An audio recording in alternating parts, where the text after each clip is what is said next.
Good morning, Tracy. Good morning, everybody. It's Thursday and time for Pivot Point Live. How are we doing this morning? Yeah, at 8:02, I am doing fabulous. I'm doing amazing. Good morning, Paul. Good morning, all of our viewership. Viewership. Is that a word, Paul? Viewership? A Viewership. ship of viewers? Yeah, I think that is a word. If not, I coined it. I think So, so. It's giant very Navy. I like that. It's viewership. Navy-ish. It's naval. It's Yes. naval. Show me your naval. Let's go. All right. Okay. So today, What are we Paul, doing today, man?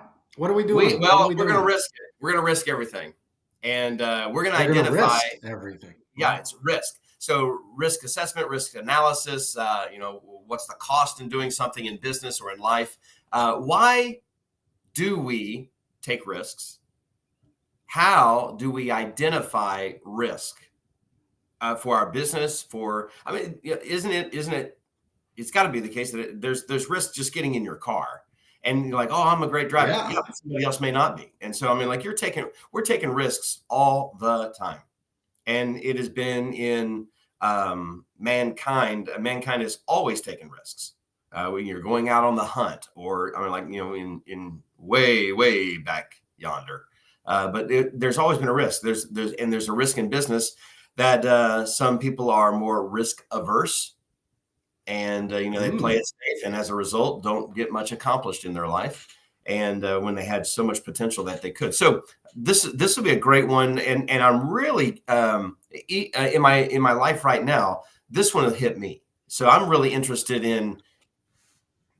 I call it walking the dog. I'm really interested in walking this one out, kicking the tires on it, and see what falls out. And maybe for a little bit selfish reasons, just because Uh-oh. the amount of risk that I have going on right now in my life. Our assistant before we got on here mentioned something about, is it worth it? And that's a great thought for anything that you're going to do. Is it worth it? I have a on my. Maybe you can't see this. Yeah, well, it's backwards. Is it backwards to you? It's backwards. I like it. It's kind of like I don't know. That looks very cryptic. What is it? So it is. So it's my Cash App card, and I only have my Cash App card, my license, and my business card on me at all times. And my Cash App card is where I don't carry cash around. So the Cash App, you were able, when you design the card, you're able to ask yourself, are you able to write on the card if you wanted to, if you want to draw something or whatever. And I just wrote, is it worth it? So this purchase that I'm making right now, I'm asking myself, is it worth it? And until we developed the title for this, I didn't even think about this card until just now. That, oh man, I'm assessing the worth, the cost, because this is going to this direction. Is this worth it? It's a meal. Is it worth it? It's a shirt. Is it worth it? It's a trip. Is it worth it? Yeah. Yeah. Wow. That's a lot. I think you just did the entire episode. Okay, guys, That's thank you so amazing. much for joining. So, one of the things that I did when I had, the kids were young and all this stuff, and we used to watch these shows on TV, these nature shows, right? And that's kind of the really first exposure that they had to what we call risk assessment, right? Mm. You should be in a constant mode of risk assessment. So the cheetah and the antelope, right? The cheetah's out there. He's cruising around. There's a herd of antelope, and maybe there's some rhinoceroses over on the side, and he's cruising around. And cheetah is in a constant state of risk assessment. Mm. The rhinoceros is a crap ton of meat, right? Mm. Cheetah could be eating for months on that rhino. Why doesn't he go after the rhino? He always goes after either a baby antelope or an injured antelope. Why is that? Because the rhinoceros, man, the risk is too high. Yeah. The risk of getting injured, if the leopard, or excuse me, the cheetah gets injured, then he's dead. Yeah. That's it. So very high risk, very high reward, but very high risk, right? Mm-hmm. So now we go over, now there's the antelope. Now there's a whole herd of antelope, and they're all grouped up, and a lot of those big antelope have big ass horns, right? Mm. And so the cheetah's looking at those guys going, whoa, there's a lot of those guys, and if they all get together, they're going to kick my ass. Mm-hmm. I'm going to die. High risk. If I got one, high reward, but high risk. Yeah. There's the little baby antelope over on the corner with the injured leg. Yeah. Much meat as the big guy, but the risk of me getting injured going after that boy, almost zero. So medium reward, no risk at all. Yeah. Guess what he does? He goes out and he grabs the injured antelope. In fact, he's now done that risk analysis, and that's how he operates from a standard operating procedure every day. Mm-hmm. So the key here is being able to look at the environment, look at your outcomes. I always go back to outcomes, and the risk is, in business, the risk is there's project risk, right? There's financial risk. There's all these types of things. It is what could possibly block me or stop me from getting to my outcome. That is identified as a risk. Mm-hmm. Does that make sense? Yeah. So I was thinking about it in the way when I just wrote down, like, how do I define risk? And I define it as the chance for loss or some bad outcome, just like you said, like some negative the negative consequence that this is not what I wanted. And so or it's going to stop me from moving forward. It doesn't have to kill you. It's like, okay, I'm going to release a product, and these are the things I'm going to do to release the product. One of the risks may be we may not have enough cash flow to get the product to market. That's a risk. How are we going to? And the next word in risk is mitigation. Having a risk out there, and conversely, I don't like the word "is it worth it" or the phrase "is it worth it." It's not a matter of being worth it. It's a matter of identifying risks so that you have mitigations for those risks or contingency plans to work around them. So, you know what's going to be what may be a problem. The big one is you don't know what you don't know. And those are the unvisible risks. The bad word. Oh, bad word. Yeah. I'm gonna really the risks that are out of sight. And that just kind of show up. I didn't see that coming. Yes. Yeah, no kidding. It's always the one that you didn't see coming that gets you. So how do you align yourself to be in the best possible place and anticipating even risks that you don't know about yet? Right. I'll pull a little scripture out here because I think it's. Ooh, we're going scripture. So Solomon. I mean, and by the way, any business owner, operator, entrepreneur, you may not be reading the Bible, but you'd get a lot of value out of just reading Proverbs, just that one alone, only because it's just so true to life. And he writes, there's about 3 instances in the entire book of Proverbs. There's 31 chapters there.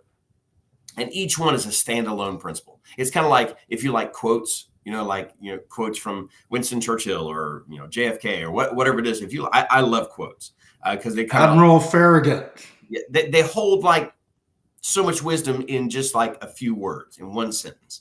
So that's what these are. And he writes and he says that there's safety in the multitude of counselors. So like when you're talking about how do you mitigate the risk or how do you assess the risk? One of the way, like to know, like, okay, I thought through everything that I think could possibly go wrong or what the loss could be. I've gone through that myself. Ring, ring. Hey, Paul, I'm working through something right now. I wonder, have you ever gone through this right here?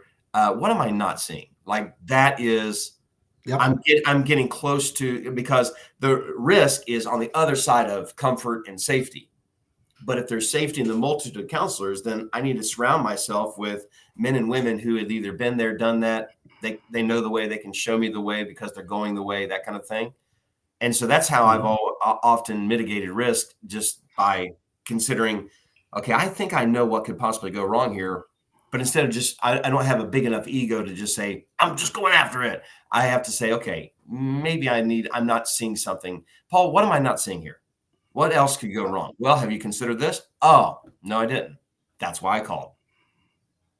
Yep. You need to bring him in, but I'm going to quote Admiral Farragut here and say, Okay, "Damn the torpedoes, full speed ahead." Mm. So, and that goes to your what we call the appetite for risk, right? What is your appetite for risk? Some people have a high appetite for risk because generally, when there's high risk, there's high reward. I mean, if we think about the stock market, investment vehicles around, the higher the risk, usually the higher the propensity to make money if you hit, or if you hit without hitting the risk, I should say. So it's identifying your appetite for risk. That's why there's entrepreneurs and there's people that will not open their own business because they don't have the appetite for risk. They're comfortable in their jobs and working for someone else because that mitigates their risk, right? That their risk is lower because someone else is taking on the headline of the business, running the finances, doing all that, and all they have to do is their part, and that group of people together that makes the business, that risk is spread across the business. Mm-hmm. So that's how insurance works, right? Insurance is the same way because there's a risk assessment. Insurance is a pool of people that basically put their money together to spread the risk across the people. Think about car insurance. There's some people that are very high risk, some people that are very low risk, and they're all put together in a pool and they pay a certain premium for their insurance. And basically all insurance is everybody putting their money together. And then when someone has an accident, all that money goes to that one person who has the accident. So there's spreading risk, there's pooling risk. From the business perspective, there's project risk, there's obviously financial risk. The question is, and I think that the headline of this was, how do I identify risk? Mm-hmm. So in what you're doing, whatever it is, you ask yourself a simple question and you ask everyone else around you, to your point, what could possibly go wrong? Mm-hmm. Yeah. So what could stop me in my tracks? Mm-hmm. And like you said, I loved how you put, it's usually the unknown that'll get you. It's the thing you could not anticipate because you just didn't know. Because and I was just coaching a person in a different field yesterday, and they're like, well, Tracy, what do you think? What am I not seeing? I said, well, here's the thing. Who else in your industry is doing what you're about to do? No one. I've never heard of this before. I said, you're at the tip of the spear.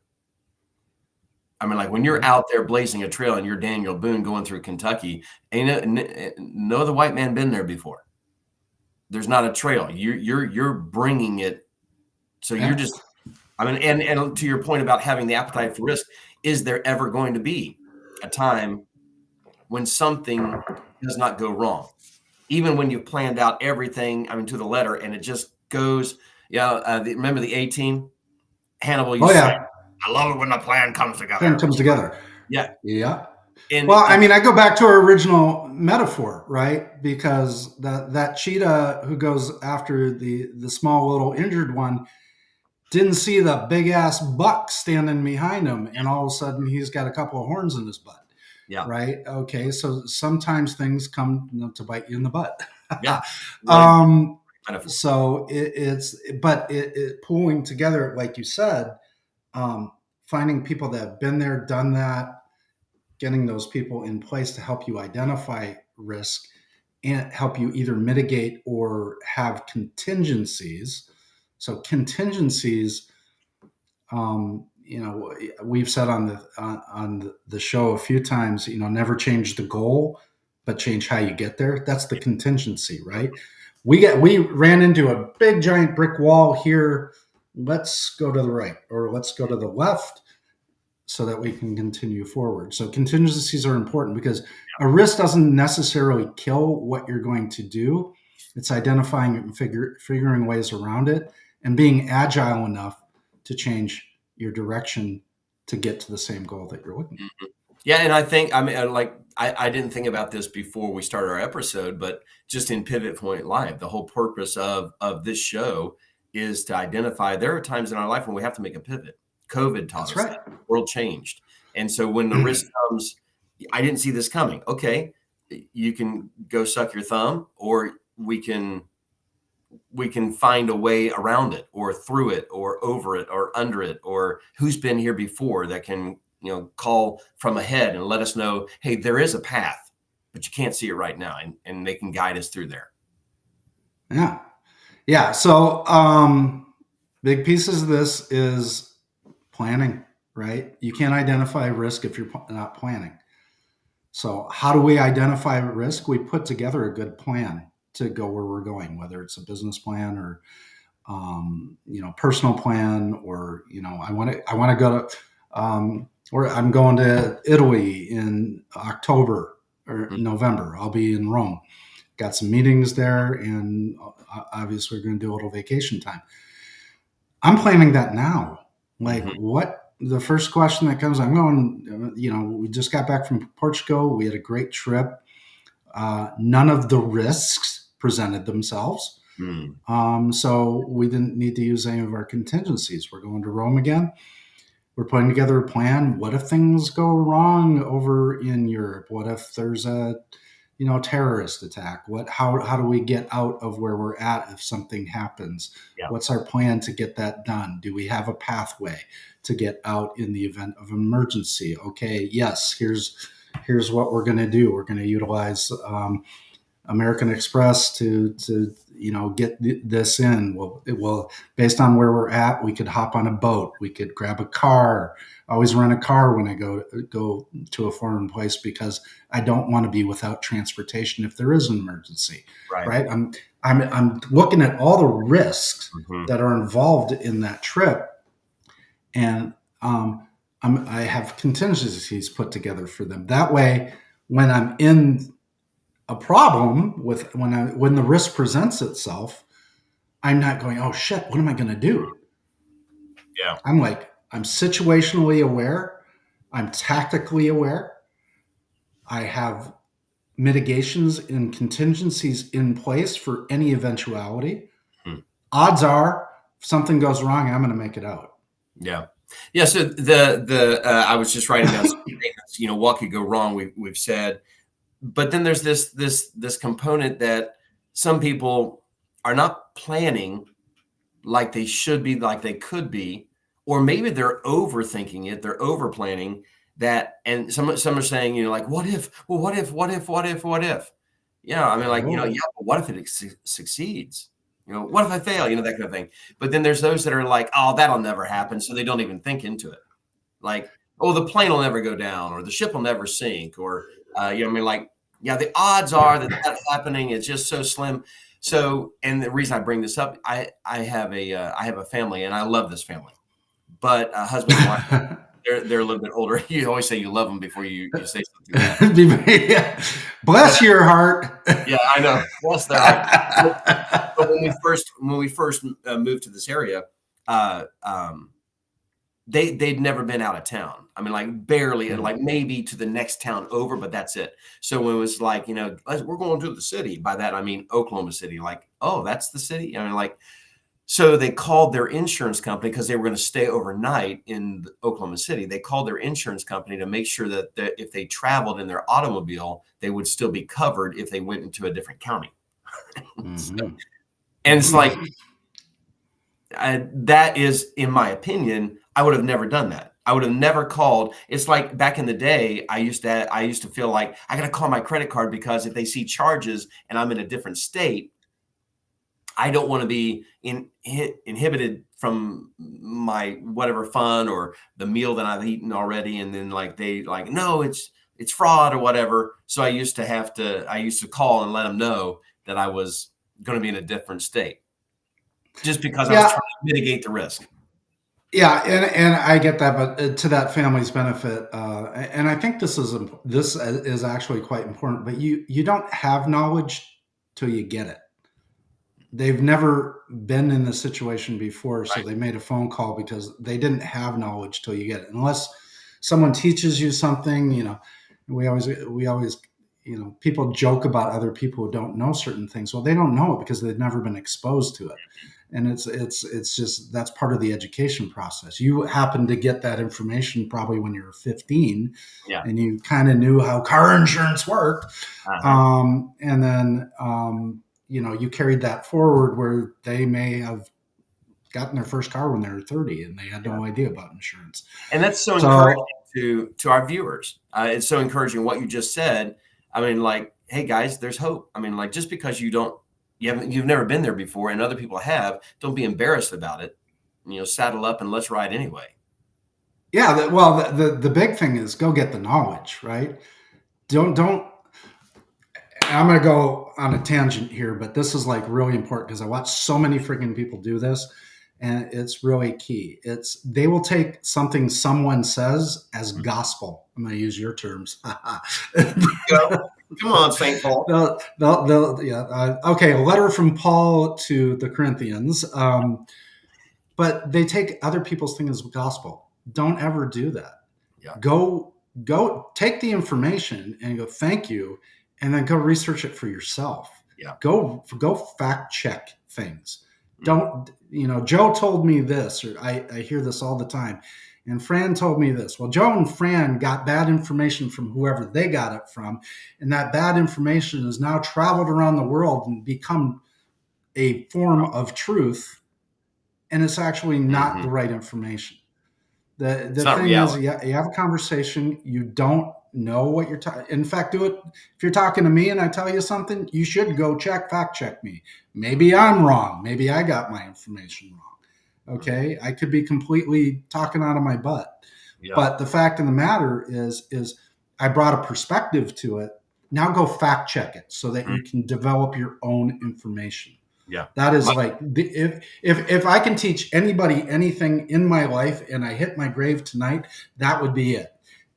Go to a real resource, fact check what you're being told. Yeah, because you could travel the rest of your life making wrong decisions based on bad information. I say amen. To your gospel. Because that is true. That is. That I am responsible for my decisions. I can't I asked you and you told me, dude, it's your life. You're responsible for your own decisions. I didn't make the decision for you. I gave you some information and you gotta check it out. My father used to say when sermon construction, when you're crafting a sermon, he said, I'll take a little bit of Wesley, or I take a little bit of Whitfield, and I take a little Spurgeon, and I take a little bit of my own experience and other pastors that mentored me, and I put it in my own salad bowl and I make my own tossed salad out of it. But it's when it comes out and it's delivered, it's my choice. It was my sermon. And so he said, don't ever worry about being so, because we're not, we're a product of a product of a product of a product there's a lot of people that have invested into me that when I get a win, they get a little kickback. They get a little win too, because they taught me these things. Yeah, and I'm gonna throw one other thing in there. I'm gonna take it one step deeper. You're responsible for your own choices, but you're responsible for your own education. Okay, you can't depend on everybody to tell you where to go and what to do. You need to go do your homework and your research and understand what your goal entails, so that you can identify risk, really identify it with good information, good data. Yeah. Right. And I know, you get this, and you talked about this before. We call it analysis paralysis, right? Yeah. We're going to analyze this till it's freaking dead. You've got to be that. So I always say cockiness is, what is it? Cockiness is, I'm losing it today. Oh no! I'm forgetting my own statements, but cockiness is execution without experience, and confidence without experience, and wisdom is confidence with experience. Yeah. right? So Yeah. there's the I've read it and I've done it. Well, there's always going to be a 20% that you don't know Hmm. that you have to be comfortable with. You Yeah. have to get to a certain level to be able to execute on your plan. Yeah, And that's there's a always great, going to be great thing. unknowns. That's a Yeah. great. Sorry, I struggled so much getting No, that one that out, was but excellent. yeah. I love that um, because I do that, and I did so where my family is concerned. So like when you think about the risk, I think about loss. I think about, okay, could I lose one of my family members? Could I lose my marriage? Could I lose my home? Could I lose my financial stability? Could I lose my reputation? So like all of these things, like every choice that I make will come with some level of risk. And so All like, right. Yeah. I'm right. going to jump in on that right there because there's the one last component of risk, and you just identified And then I think, okay, it. yeah, there is risk in this. There's risk on my reputation. So like, and that's really what's right where I am, where I said at the open of this call, I said, I'm really going to be digging in on this one because not that I don't, show up 100% on the other ones, but only because this one is so important to where I am right now, because I'm at that stage that you were at, likely 8-10 years ago where okay, I'm in this transition and it's kind of, I'm not scared, but it's kind of, I'm thinking I'm going to make this transition. And the one thing that is like who I've been and who I'm going to be are going to be a little bit different.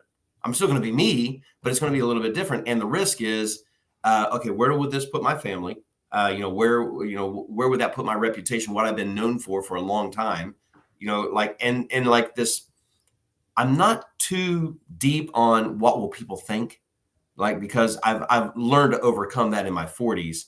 I've learned to overcome like what people think of me is none of my business type attitude toward that. But there's some people that I care about and it will affect them.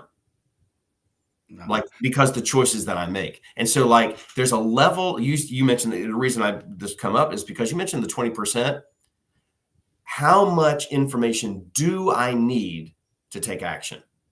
Because there's all So this stuff. Okay, bring it. the final component I can of see any it risk slowly. analysis. I feel like, oh, Well, I okay. just like because you're saying it all. You're like you're outlining all these things that could possibly happen.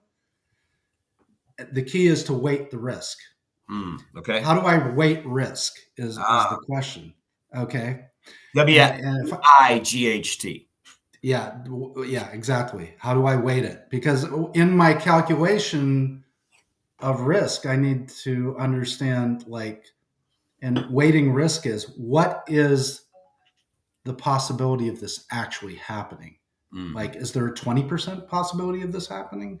Is there 80% possibility of happening? If there's a 3% possibility of this happening, it's a low weighted risk. So I can put numbers to all my risk, right? I can go, my reputation is going to go to crap is the risk. Yeah. What's the possibility of that happening? Well, based on the people that I'm around and who I do, that's really low. That's a 3%er. So I've got the risk is 100, right? And it's only 3% of 100, so that's 3. And then this risk, they're all 100, and then I weight them, and they all become a number, Yeah. right? And then I add those numbers up. And is that acceptable with me? Is that an acceptable risk with me, or is it not acceptable based on that? Yeah. I'm going to go broke. The risk is 90%. I can't. No, sorry, that's too much risk. The key here is very few people actually put numbers to their fears, to the risks, to all of that stuff. And when you do that, we always talk about metrics, right? Metrics are what drives you. When we do that, then we can get really comfortable because we've got a number to work with. It's a quantifiable term. Yeah, because now we know a risk is. Yeah. Now we're thinking in terms of reality. I'm like, Exactly. oh no, and is this a feeling or is this fact? I mean, like, have you done the work to measure this out to say, you know what? I mean, like, okay, I get you. I'm super scared. And like, what if? okay, let's go and quantify this level of risk that you have. Oh, well, this is only a 20% chance that this has happened. Would you schedule a non-refundable rain check golf outing at a very expensive course if there was a 20% chance of rain? Yes. No, I go ahead and go golfing. Yeah. Right? I mean, like, so like, yeah, but what if you lose and they don't provide a rain check? You won't get that money back. And it's $100 just for one 9-hole. I mean, like, but it's only 20% chance of rain. Oh, okay. So then there is a quantifiable. Of course, you got to be careful who you listen to for your meteorologist. Yeah. You happen to use weather, which is a whole nother, situation. But let's use something more business perspective. I'm bringing a new product to market. Yeah. Okay, and I have two things. I have a manufacturer who will produce my product here in the United States, and I have another manufacturer who produce it in China. Okay, my cost of the product is 75% of what it would be in the United States and China. Yeah. However, there is a risk that I can't get my orders through because of supply chain issues. Now I'm going to weight that risk. What's the risk? Well, I make a few calls to a couple of buddies who have manufacturing companies or companies that bring stuff in for China, and I find out that 90% of their stuff is late or doesn't arrive at all. Yeah. From this particular company. That's a pretty high risk value. That's a 90%. So the question then becomes, am I willing to spend 25% higher in cost to get it here in the United States, not have the supply chain problem?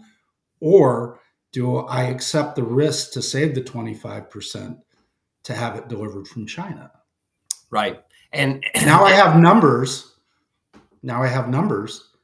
I can look at my risk tolerance, right? And make a decision and live with the risk. If I choose China to get the savings and my order shows up 30 days late and I've got 300 mad customers because they didn't get their orders, I chose that risk. Yeah. Right. I know this is another place where your mission, your vision, your values show up. Because if taking that option, like, hey, we could save 25%, but is that worth jeopardizing our mission? We're on a mission on time every time. I mean, like, if that's our mission, like, if this is what we're doing, then if 90% of these orders are late, it will conflict with who we are and what we represent, where we're going. And if it conflicts with our values, then the answer. But if you're not, I mean, like, for waiting, if you're not doing that vision, mission, and value work on the front end, then you don't really know exactly what's at stake in total. Right. And the key term here is likelihood. What is the likelihood this will happen? That's how you weight that risk. Yeah. Yeah. Good stuff. So wow. Love it. Yeah. So in closing. Okay, go ahead. In closing, we just want to kind of package it all together, right? Yep. We'll package it all together.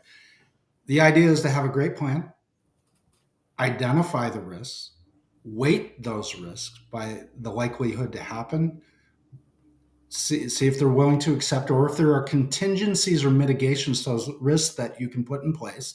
And the contingencies will weight against the likelihood of it to happen, right?